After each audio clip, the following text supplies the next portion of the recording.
Gents, human beings are rational, intelligent, and let's face it, in 2025, nobody cares what a man wears. All that matters is who you are, not the clothing that you wear. Now, all that sounds really nice, and on many levels, I wish that was true. But the reality is, and modern studies continue to back this up, human beings judge a book by its cover, aka people judge you based off of how you dress. Now, the myth that somehow we've outgrown this as a society is something a lot of us want to believe. I mean, come on, we like to think we're smart. And logically, we know clothing doesn't matter as much as what's on the inside. Yeah, what's on the inside should matter than how we dress. But the reality is, in today's fast-paced world, the human brain uses shortcuts, aka heuristics, to make quick judgments, to make quick decisions on who to trust, on who to believe, on who to follow. Seriously, our brains are designed to work this way. It's very difficult to break free from these default habits that we have as human beings. Now, having studied psychology and understanding this human tendency, well, gents,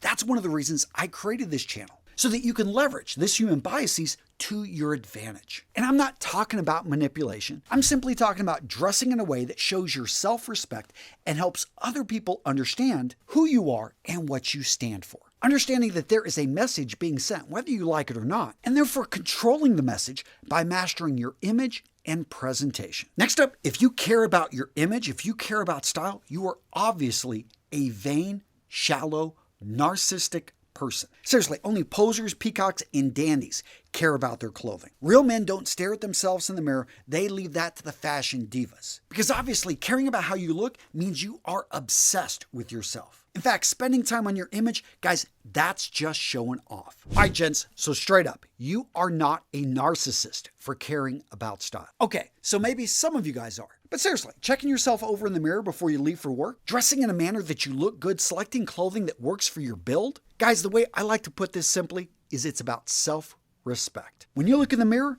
this body is yours. And the way that you take care of your body when you go to the gym, you try to eat healthy food, get enough rest. In that same vein, why not wear clothing that makes you look your best? In fact, there's a whole field of science called enclothed cognition. It shows when you wear the right clothing, let's say a little bit more formal clothing for a presentation, you actually perform at a higher level. Seriously, the clothes you wear can actually affect your performance. As a guy out there busting his ass, working hard to provide and protect, getting a little bit of an edge because of the way you dress doesn't sound shallow to me. But Antonio, come on, fashion? That's a woman's thing. And in fact, the word men's fashion, isn't that an oxymoron? Yeah, any man fussing over style has obviously watched too many rom-coms, because shopping for clothing, yeah, that's for women. All right, so a lot there to unpack. Let's first talk about masculinity and style, and let's go to nature for the cues. When you look throughout the animal kingdom, again and again, which sex of the species usually cares more about its presentation? Whether it's the lion's mane, the feathers of the peacock, or the flashes of color we see in fish, insects, and animals. Gents, the ability for a male to have a little bit of flash, what does this say about his health? That he's strong, that he's in his prime,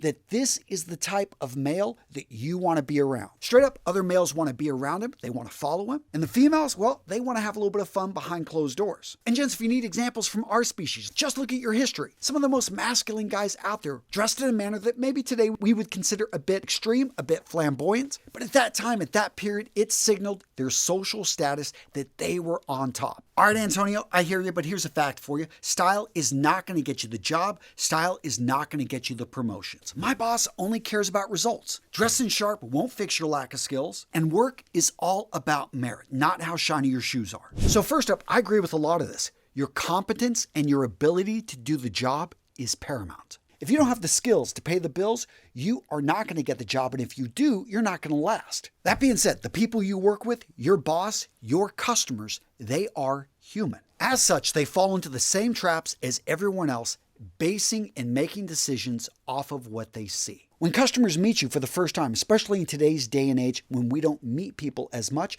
they are going to make a quick decision based off of what they see. Your fellow employees in the office, especially those that don't interact with you much, well, they are going to form an impression of you. A guy who looks like he has his stuff together, well, they're going to be human beings and they're going to assume that you have your stuff together. So guess what? When opportunities arise, you'll be considered for them. As the great Nudie Cohen said, it's better to be overlooked than looked over. And the reality is, when you look competent, when you look like a success, the doors of opportunity are more likely to appear in front of you.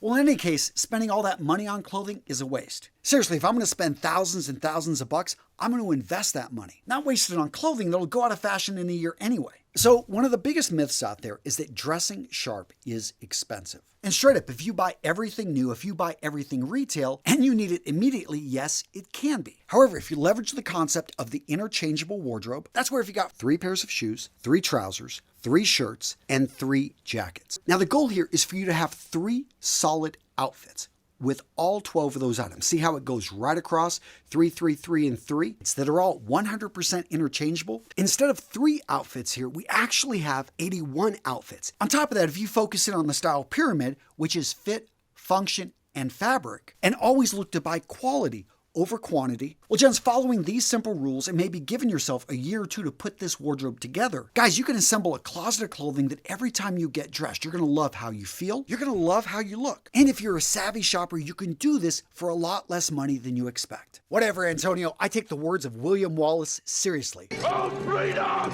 I live in a free country. I can do whatever I want. It's my company. I'll wear pajama bottoms to the office if I feel like it. In fact, my company doesn't even have a dress code. I'm going to show up butt-ass naked. Now, first up, you're exactly right. Most companies do not have a written dress code. However, a lot of companies have an unwritten dress code. Hence, if you show up naked, you will probably be escorted off the premises and fired. But that's a bit extreme, and I know most of you guys aren't going to do that unless you're down in Florida at one of those special places, then all the more power to you. But let's talk about a study I was just reading conducted about a decade ago in which they looked at how people were perceived when they dressed in a way that was contextually inappropriate. This basically means wearing pajamas in an environment in which people are dressing a little bit nicer. Well, here's the deal. Your freedom to dress however you want isn't being contested, but you got to understand that people's judgment of you, well, they've got some freedom there, although it usually falls to a human biases of us perceiving somebody that dresses like this as simply lacking social awareness. In fact, these people often dealt with social and professional backlash. Even if they couldn't prove it, they found that the vast majority of people that did this in the environment of work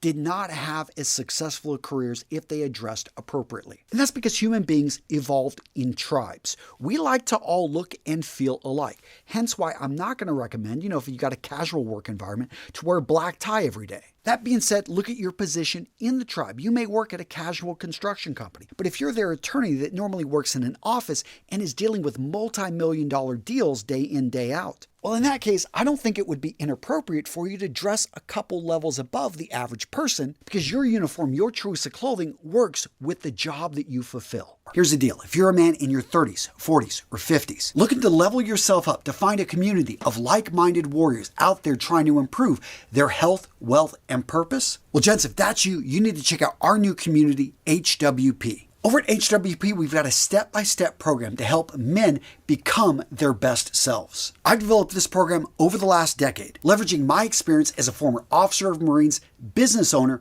and father. The reality is when you're 35, 45, 55, it's very difficult to find like-minded men looking to improve themselves. At HWP, we've got a supportive community and we embrace the idea that daily, through small actions, if you just get better by 1%, over the period of months, you're going to see compound improvements and take measurable steps towards becoming the man you know yourself to be. Gents, if this at all sounds interesting, down in the description of today's video, go check us out. I'm putting a link over to Health, Wealth, Purpose, or you can just type it in your search bar, healthwealthpurpose.com. And yeah, you can learn more and see if this program is right for you. Antonio, if I listen to your advice, people are going to think I'm a tryhard. Seriously, caring about style is an invitation to ridicule. In fact, the one time I did dress up, everyone just simply asked me, "Oh, are you interviewing somewhere else?" Now, this is a real concern, especially for any guy out there that has tried to improve his image and received what he perceived as less than positive reviews. But here's the deal. A lot of times what people say is more of a reflection of them than it is of you. It could be a lot of people in your company have a scarcity mindset. They're worried. The economy is going crazy right now.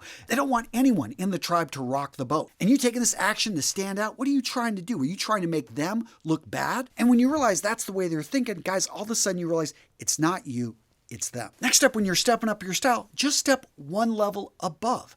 First up, just make sure the fit of your clothing is spot on. Look at what everyone is wearing. Can you wear something that's maybe a slight improvement? If everyone's wearing jeans and a t-shirt, maybe you want to bring in a Henley or a polo or a nice button down with some dark straight cut jeans and a pair of laced up clean looking boots. We're not even talking about throwing on a sports jacket or a blazer, but what you are doing is you're stepping up because you spend a lot of time in the gym. You've got a great bod. Why not dress in a manner that you look good, you look healthy, and you look presentable whenever there are clients on site and your boss's boss has to choose someone to come in to the meeting and present to them, well, hey, you look good, you are chosen. All right, Antonio, all this sounds good in theory, but the reality is I dress comfortably. Seriously, me, sweats for life. I'd rather feel good in baggy clothing than look sharp and suffer. So I hear this argument a lot. Why sacrifice comfort to look good? Well, the reality is, gents, you don't have to sacrifice comfort to look good. No, well-made clothing that drapes on your body is made from a worsted wool that's incredibly smooth, or a breathable cotton that sits close to the skin and moves with you, or a pair of flannel trousers that slide right on and stay in the right place all day because unlike jeans, they're actually sitting at your natural waist and you're wearing suspenders. Gents, quality clothing, if it fits you well, and that's a key component, it actually can be much more comfortable than those loose sweats that you're used to wearing every day. All right, so that's an opinion, but what's not is that the reality is most men are unfamiliar with nice clothing. It's not uncomfortable, they're just not used to it. And the analogy I like to use is going to the gym for the first time. So you don't know where the equipment's at. You maybe don't have a routine. You don't even know what some of these machines do. So what do? Well, most of the time you don't turn around and leave. No, you've got a trainer that you're going to meet that's going to introduce you to the machines and to a workout. And for the first couple workouts, maybe even the first few weeks, you feel a little bit out of place. But then something magical happens. After a few dozen workouts, you don't need the trainer anymore. You know what to do. And then something strange occurs. After 45 days, for some reason, you have to miss a workout. And this feels odd. On that morning, you feel like you're missing something. You don't feel like yourself. Well, gents, the same thing happens whenever you start to dress well. Those days that you don't dress well, all of a sudden become foreign. They become strange. You almost feel out of place because you know how well you can dress, and you start getting used to the compliments that people give you when you're just walking around daily doing your normal day-to-day routine. Antonio, here's the deal. You got me confused with somebody else. I'm married. I've got kids. I am retired. I don't have a reason to dress sharp. I'm in college. Nobody cares. So let's assume that that's true. Nobody cares at work. Nobody cares at college. You're not out trying to impress women. So why dress sharp? Straight up, gents, and I said it before, it's about self-respect. When you dress in a way that you see yourself, your best self, guess what? You step up. I remember back in college and high school, I ran track and field, cross country, and I would always look up at all of the past All-Americans. The top athletes had their pictures up there and the records. Why was that there? Was it vanity? Was it showing off? No, it was a reminder of what we were capable of doing. It was a message that those human beings at the same point as us, with oftentimes the same abilities, had achieved greatness and that we were capable of it ourselves. Gents, understand me. I'm not saying you need to wear a suit. I'm saying you just need to dress in a way that you send a visual message that people interpret within half a second that gives you an advantage in life. If you're watching my channel, I know that you want to achieve greatness. And in order to do that, to give yourself the best shot, dress in a way, practice being the man you know yourself to be. All right, gents, hopefully you enjoyed this video. If you want more videos like this, check out this video, boom, right here. Oh yeah, you're gonna love it. I hope. If you don't, well, yeah, what can I do? See you guys.